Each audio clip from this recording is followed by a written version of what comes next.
So I feel very at home here because I've been surrounded literally by books most of my life.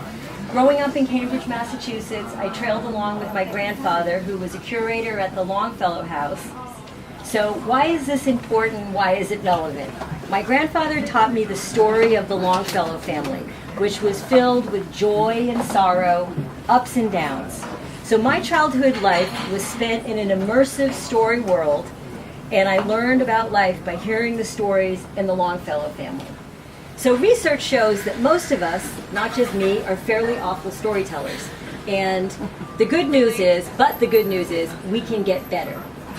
And that's why I wrote the book, to crack the code on how to storytell, especially in high-pressure situations, such as a college interview, a graduate admissions interview, a job interview, or when you're trying to climb in your career.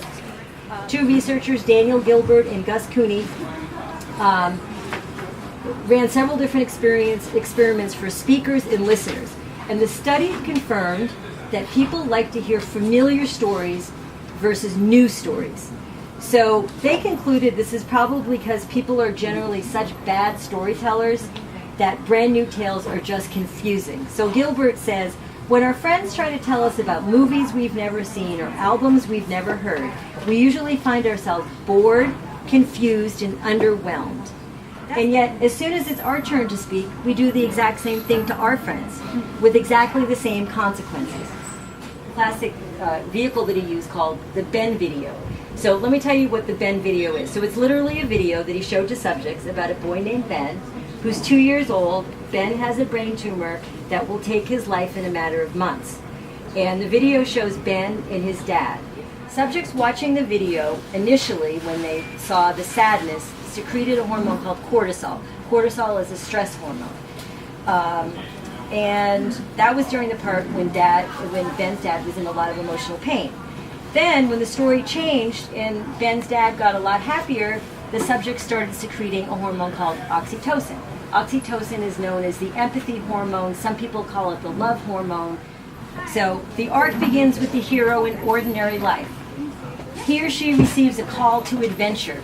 They may decide they don't want to take that call, but then maybe the person or the thing comes back and says, we really want you to do this, or we really need your help on this. Eventually the person decides to rise to the challenge. And they get initiated into a new world. They leave their ordinary world and go into a new environment.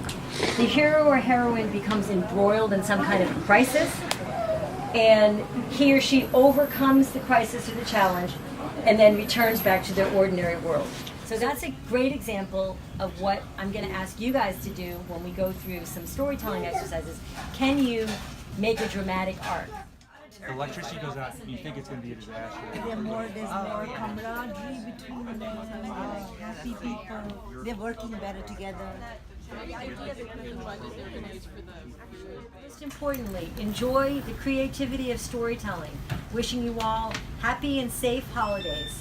And I'm going to go over there to sign my book. So thank you so much for coming. I really